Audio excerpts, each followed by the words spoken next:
विवाह के बाद कुछ ही दिनों में धीरे धीरे सभी मेहमान वापस लौट गए। भीड़ छंटते ही नई नवेली दुल्हन सेजल ने राहत की सांस ली। वह इतने सारे रिश्तेदार और भारी भरकम परिवार पहली बार देखी थी।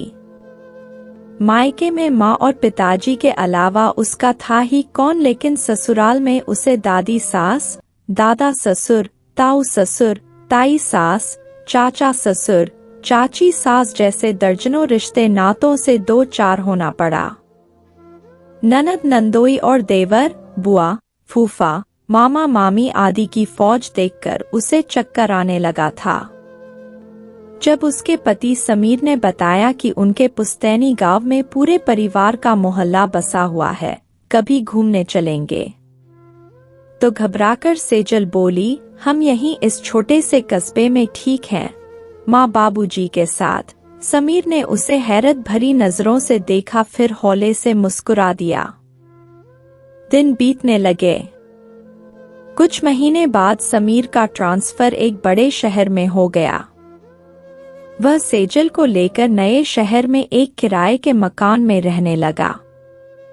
उसने पड़ोसियों से संपर्क करने का प्रयास किया, मगर उस बड़े शहर के लोग घुल-मिल कर रहना जानते ही नहीं थे। पड़ोसियों ने उन्हें ज्यादा भाव नहीं दिया। समीर सुबह ऑफिस के लिए निकल जाता और शाम को वापस लौटता। कुछ हफ्तों बाद उसे सेजल के व्यवहार में परिवर्तन नजर आने लगा। वह अक्सर डरी सहमी नजर आती। समीर के कुरेदने पर सेजल ने बताया कि जब वह अकेली होती है तो घर के आसपास कई लड़के टहलते हुए सीटी बजाते, ठहाके लगाते और घर की ओर घूरते नजर आते हैं। समीर अपनी शर्ट की बाहें चढ़ाते हुए घर के बाहर निकला तो उसे कुछ आवारा लड़के भागते हुए नजर आए।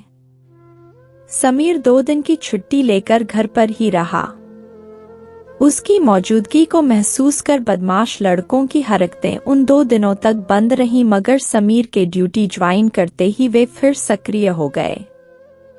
आखिरकार सेजल को ढांढस बंधाते हुए समीर मकान बदलने की सोचने लगा। उसने कई नए मकान तलाशे, मगर सभी उसके बजट से बाहर थे। मजबूरन वे घर नहीं बदल पा रहे थे। जब उसे और कोई रास्ता न सूझा तो उसने घर पर फोन करके अपनी परेशानी पिताजी को बता दिया।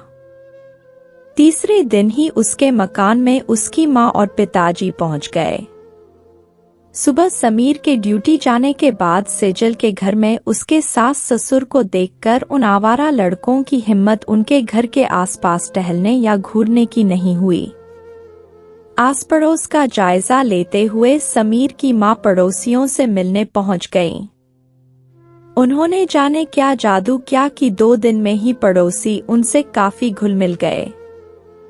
सेजल के सवालिया चेहरे को पढ़कर समीर की मां ने सेजल को बताया कि पड़ोसियों की तारीफ और उनके किसी काम में मदद के लिए हाथ बढ़ाने से अपनापन और पूंछ परख पड़ने लगती है।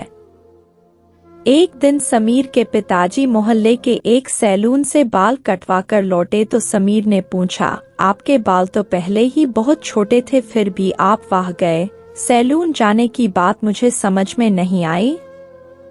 समीर के पिता मुस्कुरा कर बोले, बेटा सैलून वालों के पास पूरे मोहल्ले वालों की खबर रहती है। वे एक तरह से रेडियो या न्यूज़ चैनल की तरह हैं। उनसे अपनापन बढ़ाने से फायदा ही है, नुकसान नहीं। समीर को अपने पिता की बात ठीक से समझ में नहीं आई, लेकिन जब उसके पिता आसपास के किराना स्टोर्स और अन्य दुकानदारों से परिचय बनाने लगे तब समीर को उनकी रणनीति समझ में आई। हफ्ते भर में दर्जनों दुकानदार समीर को पहचानने लगे थे और उधर से गुजरने पर वे दुकानदार नमस्ते, सलाम या राम राम कहकर उसके परिवार की खैर खबर पूछने लगते। इस दरमियान समीर की मां ने अपने पैतृक गांव फोन करके अपने परिजन और रिश्तेदारों को समीर के मकान का पता लिखवा दी। उसके बाद हर हफ्ते कोई न कोई रिश्तेदार उनसे मिलने आने लगा। कोई घी लेकर आता तो कोई अनाज की बोरी। समीर की मां सेजल से सबका परिचय इस ढंग से कराती कि वे अच्छे से एक दूसरे को पहचान और समझ लें। समीर के मकान में चहल पहल बढ़ गई थी और आवारा लड़कों की मुसीबत हमेशा के लिए टल गई। सदैव भीड़ भाड़ से बचने वाली सेजल को अब परिवार का महत्व समझ में आ गया था। आगे जब भी समीर का ट्रांसफर होता तो सेजल सबसे पहले अपने परिवार को याद करती और उनके साथ ही नए मकान में कदम रखती। वह प्रतिदिन ईश्वर से प्रार्थना करती कि उसे अपने परिवार का संबल और स्नेह हमेशा मिलता रहे। ये छोटी सी कहानी आपको कैसी लगी हमें कमेंट में जरूर बताना, साथ ही वीडियो को लाइक करना ना भूलें।